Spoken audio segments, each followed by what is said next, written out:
Hi, my name is Tommaso. And my name is Chris. Welcome to HEARIN'spire. If you're considering living abroad for a short or a long period, you are in the right place. In this podcast, we will share our personal experiences and tell how stressful, but also amazing, it can be to move your whole life to a different country. Stay tuned.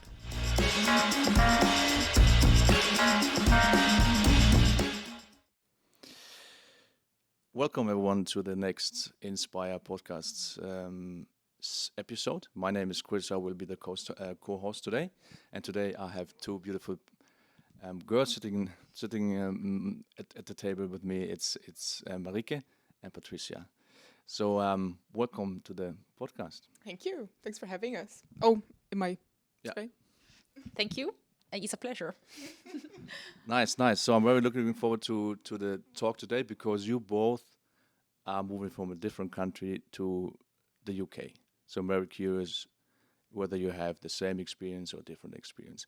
But before we go into the detail about these kind of stories, let's start the podcast as we usually do with a kind of a game, in which I ask you 10 quick questions, and I give you a choice between A and B, and you have to answer as quick as possible, right? So as a kind of an icebreaker. Okay, who wants to start?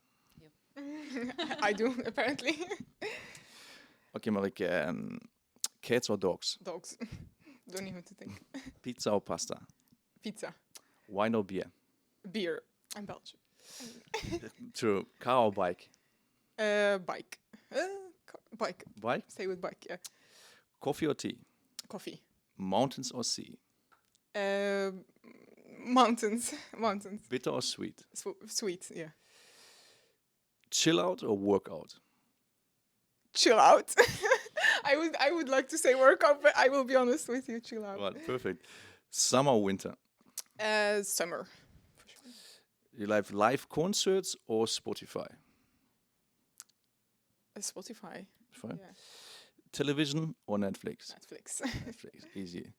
That was going pretty well. So let's jump to you, Patricia. Yeah. Same game, same rules. Okay. Are you ready? Yeah. Okay. Winter or summer? Summer. Bitter or sweet? Bitter. Mountains or sea? Sea. Coffee or tea? Tea, definitely. I'm in the UK. True, yeah, true. Live concert or Spotify? Spotify. Netflix or television? Netflix. Car or bike? Car, definitely. Wine or beer? Both. Both. Pizza or pasta? Pizza. And cats or dogs? Dogs. All right. Perfect. Nice. So I think the listeners know you already a little bit. So let's dive into your personal stories a little bit of your experience.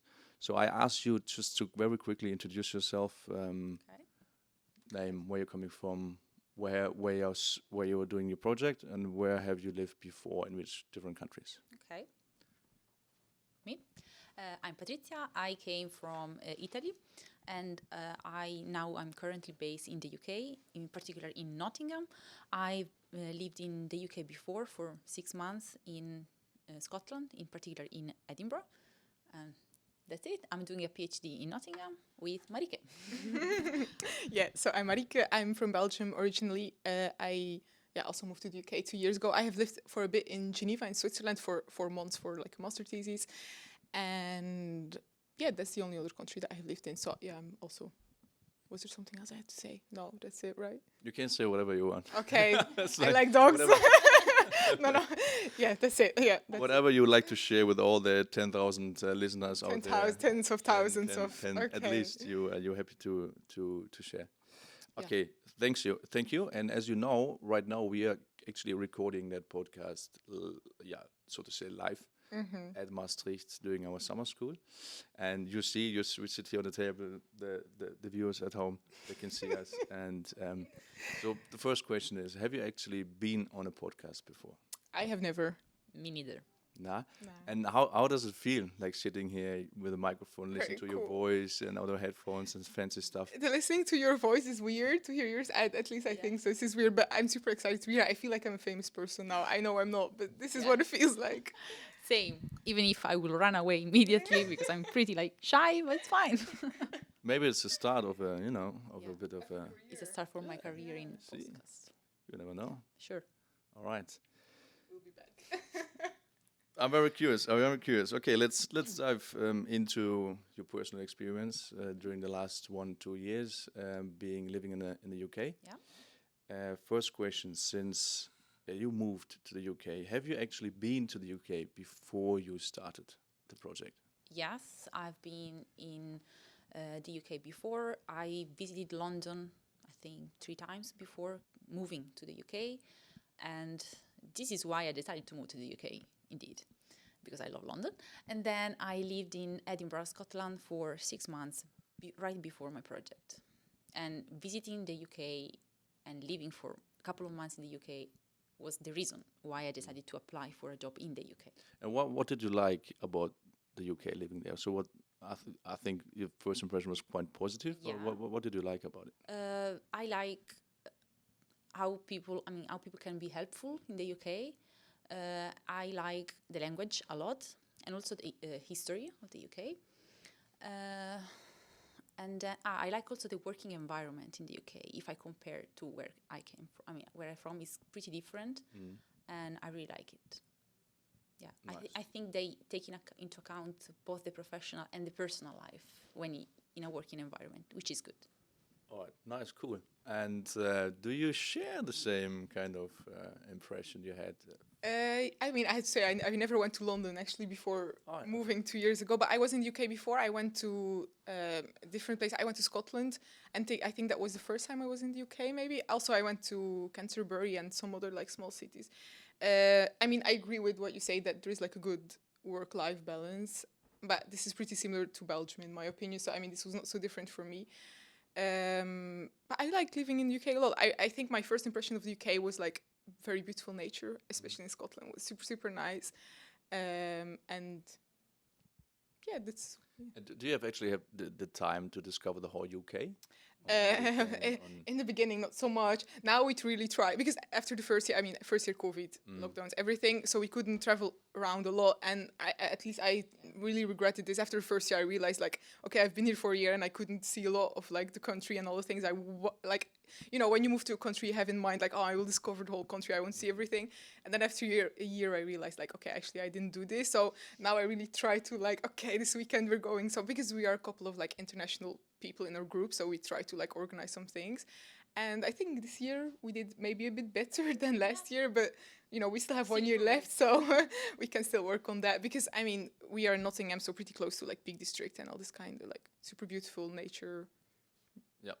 Parks, so yeah, it's really Yeah, you should, like as you said, like 2 years left. So of course, at the end of the PhD project, it's going more stressful. So I hope you find some time to discover. So will be time for a break from time to time. So this will. That's true. Okay, you have touched upon the topic Corona already, and I think that's something we have to talk about, because we as a whole project, all the ESRs, we are affected, of course, in our research, but also in the personal life by Corona as anybody else on the planet. So what was the experience? How affected the Corona situation your personal life? For me, from the very beginning, when I arrived in Nottingham, I had to isolate for 2 weeks. So I literally came from the train station to the house where I was going to live. Not even this house, but okay. Like where I was going to live, and I didn't even see the street next to the house. So for 2 weeks, I had no clue where I was, because I was also never in Nottingham before. This felt very, very weird, because you know that you're going to live there for 3 years and you cannot even like look around. But then also afterwards, I think it was really, a struggle to like get to know people, because our group is, we were only a few new people there. So like the group already knew each other, and we couldn't go out with them, or we couldn't have lunch with them even at work or stuff like that. So in the beginning, we had each other. So this was very, very nice. We were the two of us there, and also there are 2 other international students. So that was nice, and for sure that brought us closer with the 4 of us. But yeah, besides that, it was hard to get to know people, hard to like get to know a bit the city. You can go in the city on your own, but if you don't know locals who've lived there for a longer time, it's like Have you very good. actually met before you went to the UK? No, we did not. No, we did not. No, we met each other first time in the city centre of Nottingham after my 2 weeks of isolation ended. But I think that's that, as you were saying, it's quite nice to have a buddy when you start Yeah, for sure. Yeah. going to a new country. Yeah. Also because I mean we were support bubble when during lockdowns in UK you could in many countries I think you had like one person that you could actually meet inside. Yeah, true. And we were support bubble and this really meant a lot also because you understand what you're going through. I mean Same problem. you know you can talk with your family, you don't know anyone in the city, so it's very nice to be able to share that with someone else, I think. So Yeah, and for you, Patricia. For me, I pretty much share the same opinion. COVID has a very negative impact in the beginning because we went through several lockdowns and we couldn't fly home frequently. And I mean, at the beginning, you like kind of want to keep the connection with your family, travel back to Italy to like get used to the new reality, but still not missing so much the previous life, I would say.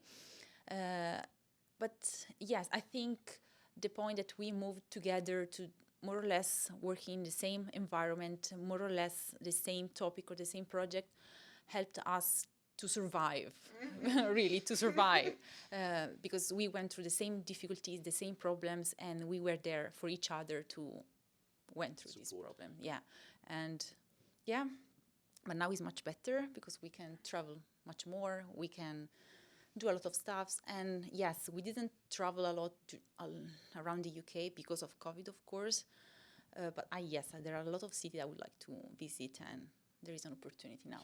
And you said it already. Since now it's since a couple of I'm not sure the situation in the UK, but I think it's in Europe quite. Yeah, now we are out. I mean, same. yeah, no restriction. Yeah. So how does it feel actually? Do you feel like now your project in your life starts or Yeah. what's the impression compared to the start like 2 years ago? I don't feel like this because it went very slowly, like things like restrictions loosened up very slowly, but this is also very weird because I mean it's true that at some point you actually start with what you thought you were gonna do when you actually were gonna go into the UK. So it's weird because like you're already 1.5 years in the UK and then this is for the first time that you feel like you have a home, or I mean this is like your place, even though you've been there for so long. It took, at least for me, a very long time to feel like, oh okay, so this is what I'm doing now, this is my work, I live here now, this is like my environment for the next. And then I mean you're already halfway and this is like when you feel like, okay, here we go, like now even like for a project I felt like this, like after 1 year I felt like, okay, I mean we couldn't go to the lab and all this kind of stuff, so you're not waiting around, you're like, doing lots of stuff, but also you feel like you're kind of waiting around for COVID to be over. So then after 1.5 years, I finally felt like, okay, this is it, now we're going, now things are actually happening. So it's weird that this is only, like, it took such a long time, but it's also nice that this finally we arrived there and now it's like very different. Yeah. So. Yeah, so we hope it stays like this way. Yeah, I mean, I really hope. Yeah. So you have the time to discover UK and the London area, which brings me to kind of a related topic. Moving to a country, also being in Corona, being in lockdown, you couldn't travel sometime. And so how many times did you actually manage or you were able to go back to your country? During the lockdown? Yeah, during the start of your project, like in the last two years. Okay, I mean the first year really, like, I think, yeah, for twice per year, twice in 1 year. So it wasn't, I was really struggling at the time, but then since last summer things went better, and since last Christmas I went home every 2-3 months, which is good comparison to the beginning. So yeah, or if I cannot go, my family comes here, so this is good because we can also visit the UK together. We couldn't do before. Yeah, true. Yeah. And how did you otherwise, besides of visiting each other, is going back to your home country, or your family, your friends visiting you? What is a good way for you to stay in contact with your friends and family? Every day, of course, by video calls, especially with my sister. And yeah, I mean, the only way is like by video calling, or if we can travel, of course, I prefer to go home. But yeah, I'm very happy when they came. Or sometimes we can find like a place in the middle, like, I don't know, France or Belgium, and would be nice. Yeah. And for you, Marike? I mean, in terms of going home, I think I'm pretty similar. Like last year, I went for Christmas and in the summer holidays, and that's it. What I wanted to say, I was like things that I do sometimes with my sisters is like doing movie dates. I mean, this is very ridiculous, but like, you know how you have like Netflix party, you can start like the movie at the same time, and this is, I mean, something super stupid, but I really like to do this with them because, I mean, yeah, if I would be in Belgium, I would see them very often. And it's not because like you spend time together, you talk all the time, or I don't know, even like playing video games online, stuff like that. I really like to do this because, yeah, I don't know, I really, really miss like spending time with people. And it's not, I mean, when you spend time with people when you are in person, it's not like you have the best time ever all the time. You also do just boring I mean, you know, it's just like spending some time together and chatting a bit and doing something else in the meantime. So we do this kind of stuff sometimes. But besides that, yeah, video calling is like, and like texting a lot. This is, yeah. And actually, like, because we as ESR, we of course we have our company-based research institute, but we also do like so-called secondments going to different places. So what are actually your destinations during the... Mine are only in the UK, so I'm very, very boring.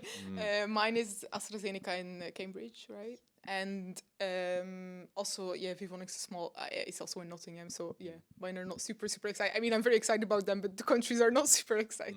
So. No, for me, it's different because I have one secondment at the University of Antwerp, which I'm really looking forward for it because last summer school was in Antwerp and it's a really nice city. And then my other secondment is an industrial secondment still in the UK, but in Cambridge. And I am supposed to have another secondment in Paris, but still like to be defined. But you can actually see, like, you leave the UK to different, like you said, Paris And Antwerp. Yeah. Nice. Okay, so time is flying, huh? I'm not sure whether you realize it, but like being on... I still want to run away. No, I keep you for a couple more minutes, because what we share as ESR is, of course, as I said already, the experience to move to a different country and staying there for 3, 4, 5 years, depending on where you are. So you might have listeners who think about the same thing for student or for doing a PhD or doing a job out in a different country. Do you have any advice for them, what you think, okay, which helps them to prepare to move to a different country? First of all, the language. I mean, I would be sure that at least you have a basic knowledge of the language. And I would say that, I mean, of course, we didn't have the opportunity, but after applying for a position and getting the position, I also would visit the city and also maybe the lab to be ready when you move there to at least know someone, or at least the city. If you want to rent a house, at least you know more or less the best places to live. And yeah, I mean, other advices. No, I'm thinking because I mean, an advice if you want to do like an international experience or like do something, I would say just go for it. I mean, it's totally worth it. But I think it's also good to keep in mind that it's because I was talking about someone else from our project about this. You always hear like the very, very positive things, and I really, this experience is super positive for me. But also just prepare that not every day you're gonna feel the best of your life. I mean, this is normal life. You also like have days that you just go to work and you do groceries and you cook dinner, and I mean it's a very normal day.